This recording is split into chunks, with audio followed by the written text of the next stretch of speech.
दो चरणों में होंगे बिहार में विधानसभा चुनाव। 6 और 11 नवंबर को होगी वोटिंग, 14 नवंबर को मतगणना। जम्मू कश्मीर के किश्तवाड़ में समय से पहले हुई बर्फबारी से इलाके में सर्दी ने दस्तक दे दी। मचैल घाटी में जमी बर्फ की मोटी परत नजर आई। यूपी के हमीरपुर में एक शख्स ने अपनी दादी को पीट कर मार डाला। पुलिस के मुताबिक शराब के लिए पैसे न मिलने पर दादी से नाराज था शख्स। केंद्रीय वाणिज्य मंत्री पीयूष गोयल ने भारत के यूपीआई को कतर में लॉन्च किया और कहा, दुनिया भर के बैंकों को जोड़ने का आसान और भरोसेमंद रास्ता है यूपीआई।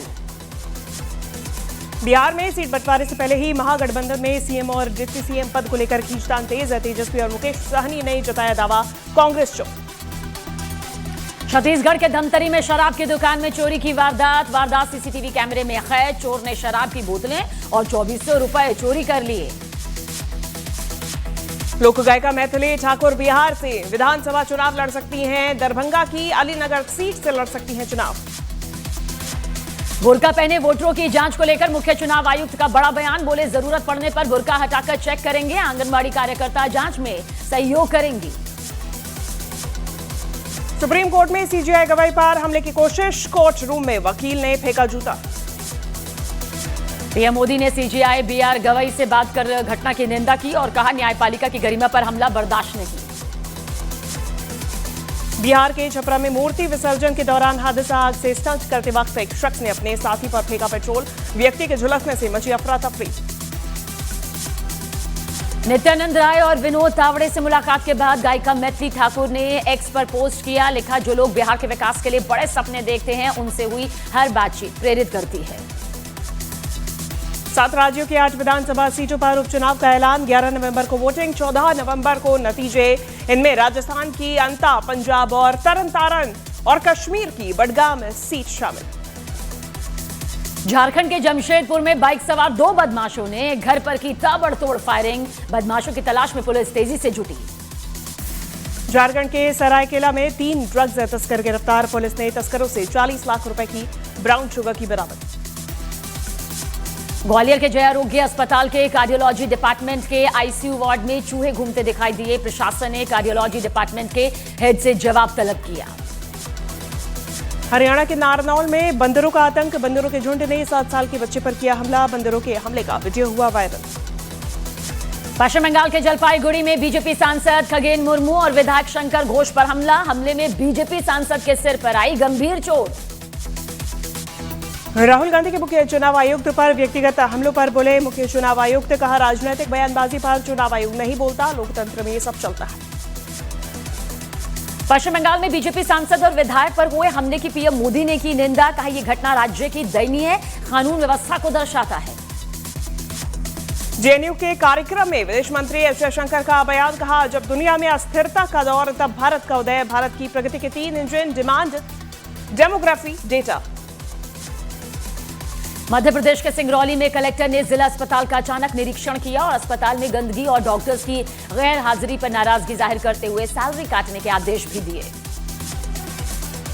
फिर बदला मौसम का मिजाज। दिल्ली एनसीआर में अचानक हुई बारिश से तापमान में आई भारी गिरावट। मनाली के ऊपरी इलाकों में बर्फबारी का दौर जारी। रोहतांग पास और अटल टनल में बिछी बर्फ की सफेद चादर। सीजीआई पर हमला करने पर सुप्रीम कोर्ट। बार एसोसिएशन का बयान। कहा, मुख्य न्यायाधीश पर हमला निंदनीय और शर्मनाक।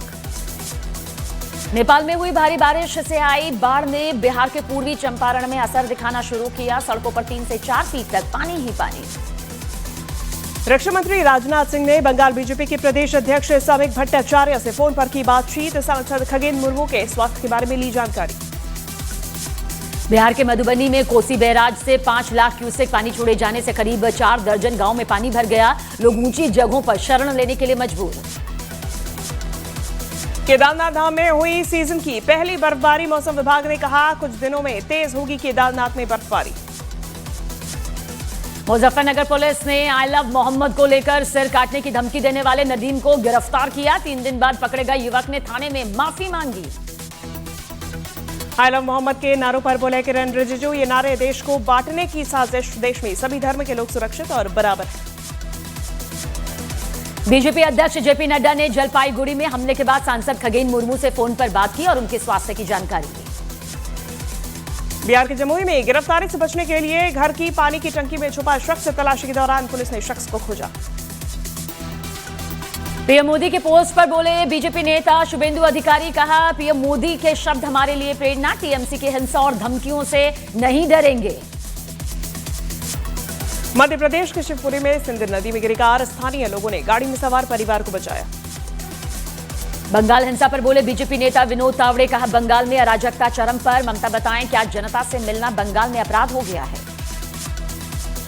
उत्तर प्रदेश के मुजफ्फरनगर में दर्दनाक सड़क हादसा, ट्रक और कार की भीषण भिड़ंत में 3 लोगों की मौत, 1 घायल। अनुराग ठाकुर ने पश्चिम बंगाल की सरकार पर साधा निशाना, कहा ममता राज में बंगाल में गुंडागर्दी और अराजकता चरम पर है। बंगाल में बीजेपी सांसद और विधायक पर हमले के मामले में टीएमसी का बयान, कहा हम हिंसा का समर्थन नहीं करते। कोसी बैराज से छोड़ा गया 5 लाख क्यूसेक से ज्यादा पानी, मधुबनी के मधेपुर प्रखंड में कई गांव पानी में ही डूब गए। बिहार के सहरसा में कोसी बैराज के गेट खोले जाने से कई गांवों में आई बाढ़, सड़कों पर पानी भरने से 30 से ज्यादा गांवों का टूटा संपर्क। मथुरा में फला हरि बाबा ने पीएम मोदी को खत लिखा, भारत के सभी मुसलमानों को पाकिस्तान भेजने और पाकिस्तान से सनातनों को भारत बुलाने की अपील की। दरभंगा में कमला बलान नदी में उफान की वजह से 8 गांव टापू में हुए तब्दील, सैकड़ों एकड़ में लगी फसल बर्बाद। नेपाल की तराई में भारी बारिश की वजह से अररिया की 3 नदियां उफान पर, कई गांव पानी में डूबे, प्रशासन राहत बचाव के काम में तेजी से जुटा। बीजेपी नेता गौरव भाटिया ने टीएमसी पर लगाए गंभीर आरोप, कहा टीएमसी के गुंडों ने बीजेपी सांसद पर किया हमला, बंगाल में होगा बदलाव। तिब्बत में माउंट एवरेस्ट के पास बर्फीले तूफान में फंसे 550 ट्रैकर्स, 300 ट्रैकर्स को सुरक्षित निकाला गया, 200 ट्रैकर्स को बचाने की कोशिश अब भी जारी। बरेली हिंसा मामले में अब तक 84 गिरफ्तारियां, 7 आरोपियों पर 15-15 हजार का इनाम, पुलिस उनके बैंक खातों को कर रही सीज। पश्चिम बंगाल के राज्यपाल ने बाढ़ और भूस्खलन से प्रभावित इलाकों का दौरा कर कहा कि मैं किसी पर आरोप लगाने नहीं आया, रिपोर्ट तैयार कर केंद्र को भेजूंगा। राजस्थान के झुंझुनू में मीटर रीडिंग के दौरान पीटीआई इंचार्ज से मारपीट, घटना से गुस्साए कर्मचारी, पुलिस ने आरोपियों के खिलाफ दर्ज किया केस। पीएम मोदी के बयान पर पश्चिम बंगाल की सीएम ममता बनर्जी का पलटवार, का सबूत बिना राज्य सरकार को दोषी ठहराना गलत। सुप्रीम कोर्ट में आज 2020 दिल्ली दंगों के मामलों में होगी सुनवाई, शर्जील इमाम, उमर खालिद और गुलफिशा फातिमा सहित 9 आरोपियों की जमानत याचिकाओं पर होगी सुनवाई। जहरीले कफ सिरप से छिंदवाड़ा में बच्चों की मौत का मामला, पीड़ित परिवारों से मिले मुख्यमंत्री मोहन यादव। उत्तर प्रदेश के कासगंज में दिन दहाड़े लूट की कोशिश, लूट का विरोध करने पर जनसेवा केंद्र के संचालक पर किया गया जानलेवा हमला। छत्तीसगढ़ के भरतपुर में कोयला खदान में विस्फोट, 12 मजदूर गंभीर रूप से जख्मी, कई गाड़ियां पत्थरों के नीचे दब गईं। पीएम मोदी ने वर्ल्ड पैरा एथलेटिक्स चैंपियनशिप में 22 से मेडल जीतने वाली भारतीय टीम को दी बधाई, खिलाड़ियों में 6 गोल्ड, 9 सिल्वर और 7 ब्रॉन्ज मेडल विजेता। साउथ एक्टर विजय देवरकोंडा की कार का हुआ एक्सीडेंट, हैदराबाद बेंगलुरु पर बोलेरो कार ने पीछे से एक्टर की कार को मारी जोरदार टक्कर। विजय देवरकोंडा ने सोशल मीडिया पर एक्सीडेंट के बाद सोशल मीडिया पर पोस्ट करके लिखा, कार को टक्कर लगी है लेकिन हम सब ठीक हैं। कॉमेडियन भारती सिंह ने अपनी दूसरी प्रेगनेंसी की खबर साझा की, तस्वीर में पति हर्ष लिम्बाचिया संग रोमांटिक पोज देते हुए बेबी बम्प फ्लॉन्ट करती हुई नजर आई।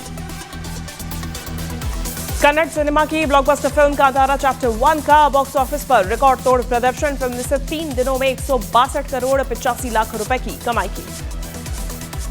सीजीआई गवई पर हमले के आरोपी वकील पर बार काउंसिल ऑफ इंडिया ने की कार्रवाई, राकेश किशोर को किया गया निलंबित। कफ सिरप मामले पर न्यूज 18 इंडिया से बोले मोहन यादव, बच्चों की मौत से दुखी हूं, दोषियों को कठोर सजा मिलेगी।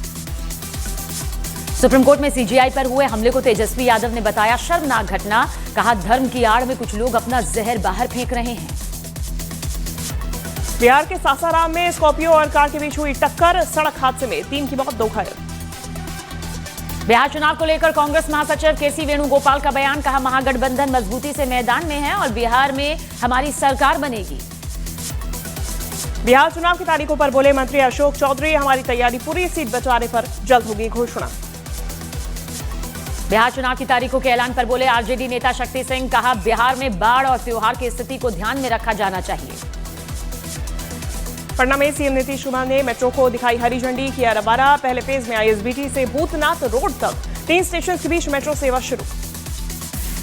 बिहार चुनाव की घोषणा पर बोले शिवराज सिंह चौहान, कहा प्रधानमंत्री मोदी के नेतृत्व में बिहार विकास की राह पर, बिहार की जनता का एनडीए को फिर आशीर्वाद मिलेगा। बिहार चुनाव के लिए चिराग पासवान ने लोगों से वोट करने की अपील की, कहा सभी बिहार वासियों और प्रवासी अपने मताधिकार का करें प्रयोग। महाराष्ट्र के सोलापुर में 6 साल के बेटे को बचाने की कोशिश में पिता की डूबकर मौत, बांध पर बेटे संग घूमने गए थे, पैर फिसलने से हुआ हादसा। बिहार के सीवान में मछुआरे के जाल में फंसा 25 फीट लंबा और 50 किलो का विशाल अजगर, मौके पर मची अफरा तफरी, वन विभाग ने अजगर को सुरक्षित जंगल में छोड़ा। पीएम मोदी 8 अक्टूबर को नवी मुंबई इंटरनेशनल एयरपोर्ट का उद्घाटन करेंगे। एयरपोर्ट का पहला रनवे तैयार, दूसरा रनवे 4 साल में होगा पूरा। बिहार चुनाव को लेकर पप्पू यादव का सोशल मीडिया पर पोस्ट, लिखा 14 नवंबर को वोट चोर बिहार से होंगे बाहर। Land for job money laundering case में लालू यादव के करीबी अमित कात्याल की याचिका पर सुप्रीम कोर्ट आज सुनवाई करेगा। दिल्ली में पुलिस ने साइबर ठगी करने वाले गिरोह के 5 सदस्यों को किया गिरफ्तार, निवेश के नाम पर लोगों से किया करते थे ठगी। प्रशांत किशोर का एनडीए सरकार पर वार, का इस बार बिहार में बदलाव तय, निकम्मी सरकार जाएगी। कांग्रेस नेता रशीद अलवी का चुनाव आयोग पर वार, कहा चुनाव आयोग पर भरोसा नहीं किया जा सकता, निष्पक्ष चुनाव हुए तो एनडीए नहीं लौटेगी।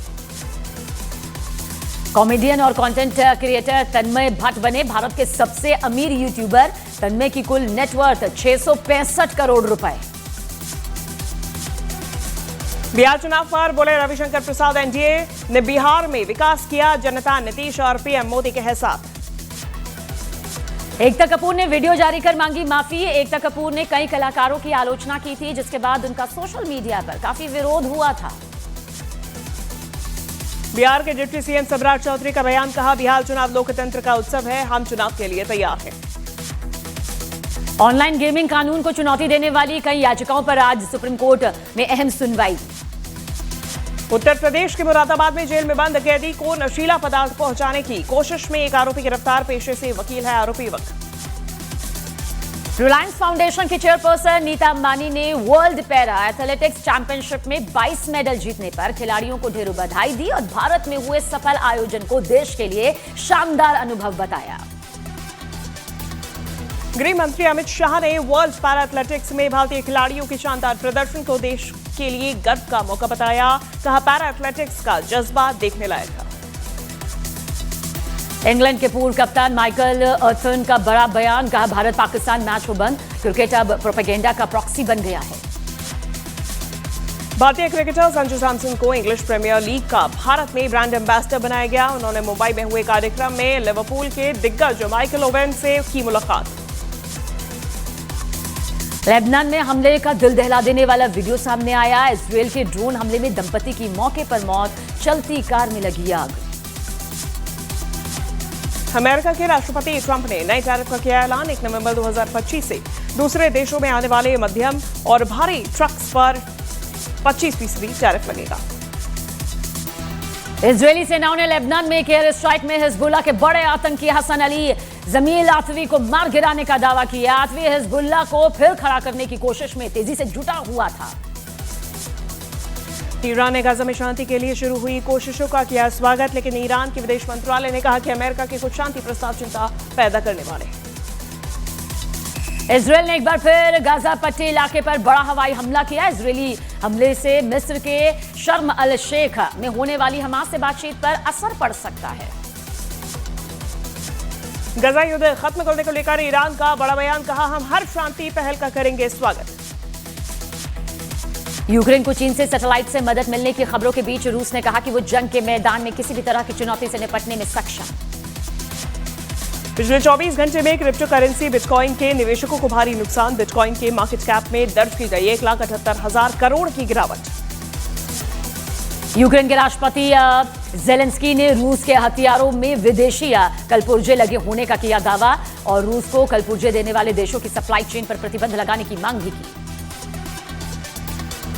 फ्रांस के प्रधानमंत्री सेबेस्टियन लुकोरहर्नु ने कुर्सी संभालने के 1 महीने के अंदर दिया इस्तीफा। 9 सितंबर को फ्रांस के प्रधानमंत्री पद की ली थी शपथ।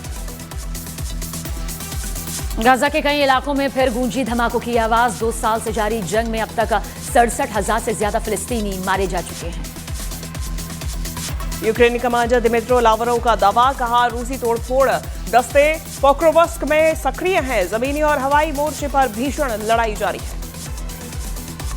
इजरायल ने ग्रेटा थर्नबर्ग और 170 एक्टिविस्ट को किया डिपोर्ट। ग्रेटा ने इजरायल पर हिरासत के दौरान अमानवीय बर्ताव के लगाए आरोप।